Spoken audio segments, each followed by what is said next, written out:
Bonjour à tous et bienvenue ce matin dans Rencontre de cinéma consacrée à la nouvelle comédie réalisée et interprétée par Julie Delpy, Lolo. On y retrouve dans les rôles principaux Karine Viard, Danny Boone et Vincent Lacoste. Le fameux Lolo, c'est lui, jeune rejeton qui va tout faire pour se débarrasser du nouveau compagnon de sa maman. Rencontre de cinéma donc avec la maman, réalisatrice et auteur Julie Delpy et l'affreux Jojo, Vincent Lacoste. Bonjour Julie, bonjour Vincent, merci d'être avec moi aujourd'hui à l'occasion de la sortie de votre nouveau film Lolo. Lolo, c'est lui, on va en parler de l'affreux Jojo Lolo. Le point de départ, Julie, c'est la maternité, tout simplement. C'est le questionnement autour de votre propre maternité. Enfin, le point de départ, il y en a eu plusieurs. C'est pas le questionnement de ma maternité. Avec mon fils, ça se passe pas comme ça, enfin pas encore. Vous êtes sûr? Oui, non, il a 6 ans et demi, il est adorable, il est plein d'empathie pour le monde, il est très gentil. Voilà, il y a eu plusieurs inspirations qui ont fait que j'avais envie de faire un film sur un rapport un peu sociopathe entre un fils et sa mère. Voilà.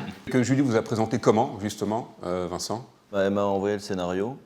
Et en fait, je savais qu'elle écrivait en pensant à moi, étant donné qu'on se connaissait déjà, on avait fait le Skylab. Skylab, bien sûr. Ouais. Et donc j'étais ravi, et ensuite j'ai eu le scénario, et puis ensuite on l'a fait, quoi. J'avais envie d'un personnage un peu diabolique, mais en même temps drôle, diablotin plutôt que diabolique, quoi. C'est-à-dire que les sales coups qu'il fait, c'est comme un enfant, quoi. Enfin, je veux dire, c'est... Il n'est pas totalement pervers, quoi. Il fallait lui donner même un peu d'humanité. Il est horrible, mais il est en même temps, il fait des coups de gamin, quoi. Enfin, je veux dire, c'est un sale môme, quoi. Et, en fait, je suis assez intéressée par les pervers narcissiques. C'est des gens qui m'intéressent. C'est des gens qui m'intéressent. Non, mais c'est des gens qui m'intéressent. Lui, il n'est pas du tout comme ça. C'est un amour. C'est un amour.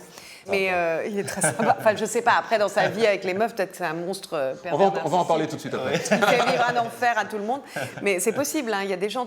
vous savez, les pervers narcissiques, c'est ça le truc. Ils sont pervers narcissiques avec une personne et pas forcément avec l'autre. T'es en train de dire que je suis un pervers narcissique, en fait, non, je crois pas. T'as pas les... Maintenant, je les repère un peu. Même s'ils sont pas faciles à repérer, parce que souvent, ils sont charmants, ils sont très... Ça se joue sur le fil en permanence, justement, le côté un peu... sadique entre guillemets, et à la fois il faut lui amener pas mal d'humanité pour que ça fonctionne. Non, moi je vais pas essayer de donner une quelconque humanité. Non, moi je jouais un type vraiment méchant, mais juste qui s'aime bien, quoi. Enfin, c'est-à-dire narcissique, quelqu'un qui s'aime beaucoup. Très narcissique. J'aime bien prendre des petites pauses et faire et parler extrêmement lentement. C'est un pervers narcissique en fait, le personnage. Ouais, c'est ça. Il s'adore, il pense qu'il est supérieur à tout le monde et que les autres sont des trucs qu'il faut écraser, quoi. Et sa motivation, c'est qu'il fait quand même tout ça par amour ou pas du tout, à votre avis? C'est pas que de l'amour, parce que l'amour, c'est pas ça, quand même. Ouais. Non, c'est parce que sa mère, c'est son... Il est possessif. Il est possessif, quoi. C'est-à-dire qu'elle lui importe tout, quoi. Elle le loge, elle le présente à tout le monde, elle est quand même...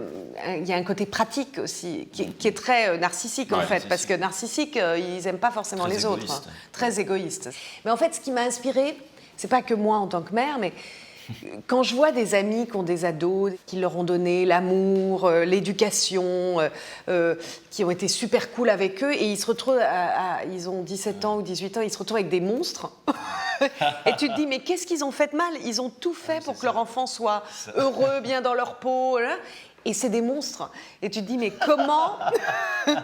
C'est un énorme coup de gueule, en fait, contre... Oui, non, mais comment ils ont fait pour rater à ce point-là? Non, mais c'est terrible, les enfants, parce qu'on leur donne tout, et puis qu'est-ce... En retour... Non, mais c'est pas en retour, parce qu'on n'a pas besoin d'avoir un retour. Les enfants, il faut les laisser être. Mais est-ce qu'ils vont être des gens bien, au final, en tout leur donnant? Alors, c'est un peu compliqué, c'est pas simple. Hein. Le côté ado, entre guillemets, monstrueux, vous n'êtes pas très âgé, Vincent, vous êtes passé par là aussi, vous avez ce sentiment-là par rapport à vos parents, à un moment où... Non, moi je pense que j'ai pas été monstrueux, mais moi j'ai pas fait, vu que j'ai commencé à travailler tôt, j'ai pas vraiment fait de crise d'ado, quoi. Ah oui, c'est ça. J'ai été extrêmement adulte tout de suite, une énorme maturité dès l'enfance, quoi. Ça fait marrer tout le monde. On n'y croit pas une seule seconde, ça fait marrer tout le monde. Non, mais c'est vrai qu'il est très mature. Oui, il est mature. Bien sûr, oui, je suis mature. Je suis très mature. Mais c'est vrai que ça fait grandir vite de faire du cinémato, en fait. Ça fait vieillir vite, plutôt. On s'en prend plein la gueule. Mais du coup, on a presque besoin de ses parents aussi comme piliers pour pouvoir... Parce que c'est un métier compliqué, le cinéma, quand même, on peut vite partir en vrille.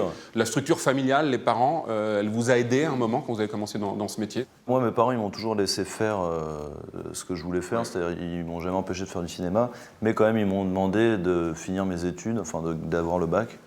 Ensuite, ils m'ont laissé faire ce que je voulais. Après, enfin, je sais pas, peut-être que je vais perdre les pédales bientôt. Hein. Je sais pas. J'ai le temps encore. Hein. Il a le temps de faire les pédales. Je vais devenir complètement cinglé.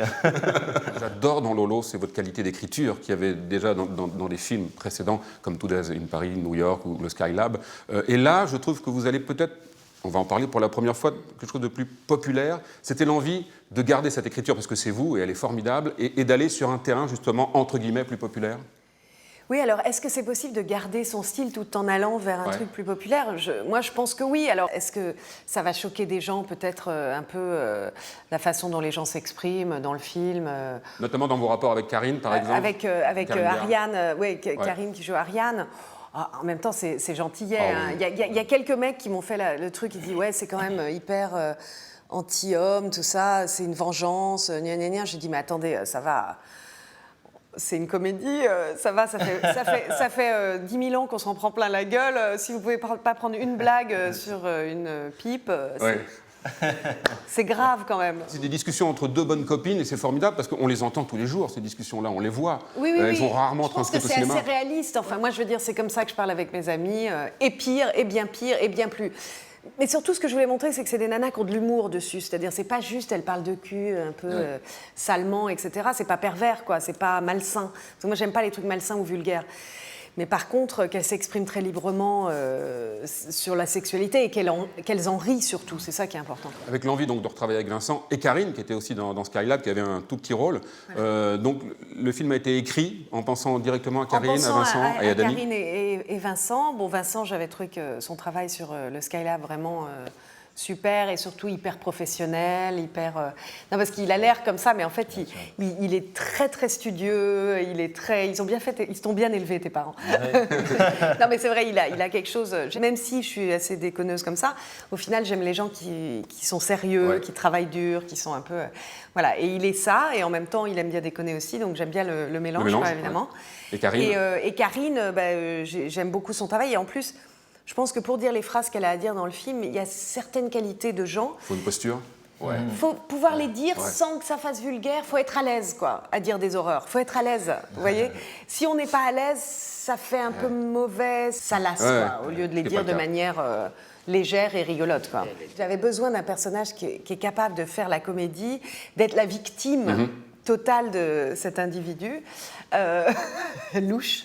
Et donc, j'ai pensé à lui. Je trouve qu'il était parfait pour être une victime. Et en plus, il est capable, surtout, c'est un très bon acteur, et il est capable de jouer des scènes de comédie, comme par exemple les moments où il perd pied. Voilà, c'est des scènes de vraie comédie, de timing, etc., que tout le monde ne peut pas faire. Donc, je savais que lui, il pouvait le faire. Donc, après avoir écrit le scénario, on a quand même tenté le coup. Et boum, ça a marché tout de suite, quoi. Avec un vrai plaisir d'acteur d'être confronté à Dany Boon, comme ça, sur tout un film, Vincent, il y a un vrai plaisir. Ouais, carrément, bien sûr. De toute façon, c'est très agréable de travailler avec Julie parce qu'elle met vraiment en confiance. Et puis, vu qu'elle fait pas mal de prises et tout ça, et en même temps, enfin, les dialogues sont hyper bien. Donc, en fait, c'est agréable de dire des bons dialogues. Oui, bien sûr. Qui aide, du coup, et pour la situation, et même pour la construction du personnage, on sait qu'on peut s'appuyer là-dessus, ce qui permet de faire d'autres choses après. Parce que les dialogues sont là. Bien sûr. Non, après, c'est très écrit et puis elle veut pas trop qu'on improvise. Donc en fait, on suit le texte. Faut pas déconner non plus.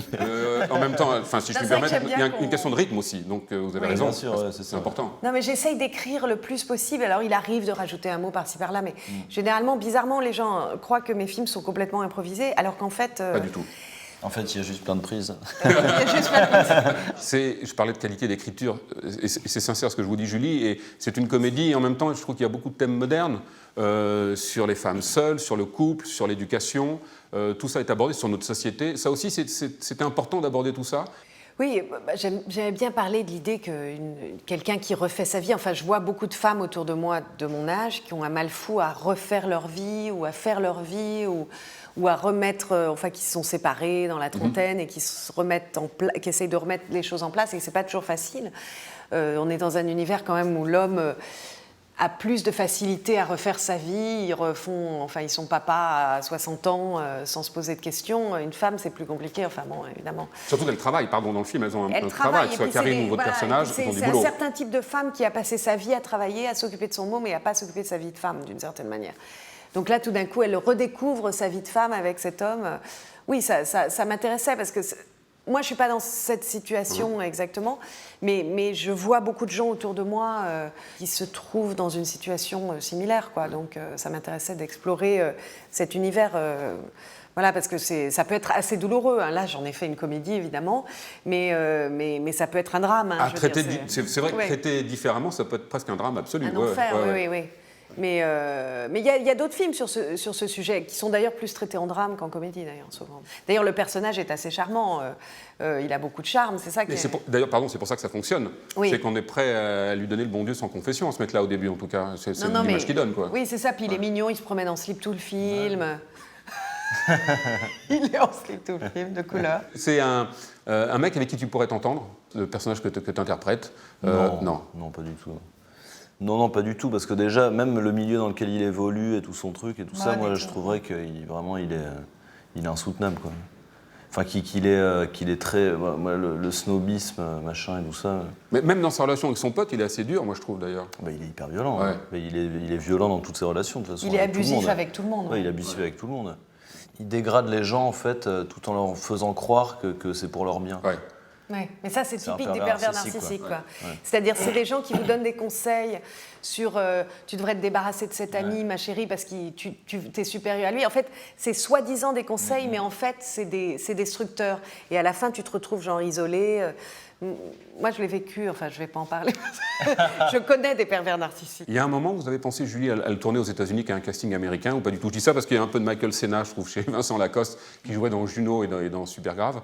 Il y a eu un moment, cette envie-là, d'en faire un film américain ou jamais? Non, j'avais toujours cette envie d'en faire un film français. Déjà, j'avais envie de faire un film français, déjà, vraiment français, et puis de jouer avec la langue française qui, pour moi, est très belle.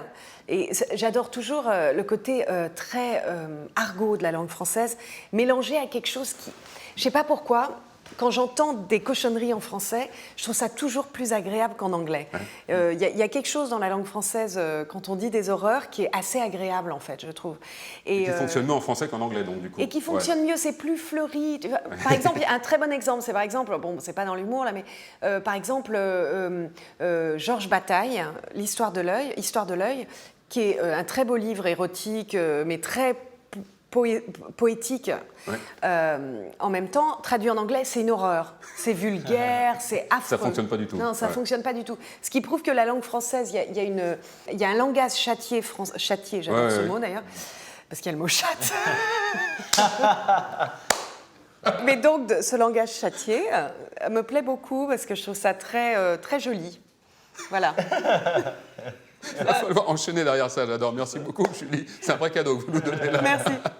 Et en même temps, ça résume bien le film, parce que c'est vrai que vous jouez avec les situations, avec les mots, et on sent qu'il y a un vrai plaisir et d'auteur et de mise en scène. C'était le pari d'ailleurs, c'est de pouvoir associer les deux, c'est d'avoir un texte très fort, des situations très fortes, et une mise en scène, je trouve, qui est remarquablement au service du film. C'était cette envie-là quand vous avez décidé d'aller sur Lolo? Oui, je voulais faire à la fois avec un dialogue très comme ça, un peu... Fleuri, châtié, tout en gardant une histoire quand même avec une trame assez traditionnelle au final. Mais moi, j'ai toujours aimé voir des gens se faire torturer comme ça psychologiquement. À l'image, je l'avais fait dans Two Days in Paris, le personnage de l'Américain qui est perdu, qui a l'impression d'être torturé par les Français. Torturé par la famille. Ouais, j'adore toujours voir, je trouve ça toujours drôle, le personnage qui souffre, quoi. Qui s'en prend plein la gueule. Et là, en l'occurrence, le personnage de Danny, c'est le genre de mec tellement bon qu'il voit toujours le verre à moitié plein. Exactement, ouais. Et il y a des gens comme ça. C'est un film que vous allez montrer un peu plus tard à votre enfant, chère Julie. Bonne question. Non, je pense pas. Enfin, si, je lui montrerai. Je pense qu'il aura l'humour de voir quand même la distance. Surtout que c'est pas un film terrorisant sur le sujet, quoi. Je prépare des choses qui sont beaucoup plus lourdes sur le rôle de mère et sur des trucs que, alors là, je lui montrerai vraiment pas. Merci beaucoup, merci à tous les deux, merci. Merci beaucoup. Merci de nous avoir suivis. Je vous rappelle donc la sortie au cinéma de la nouvelle comédie réalisée par Julie Delpy, Lolo.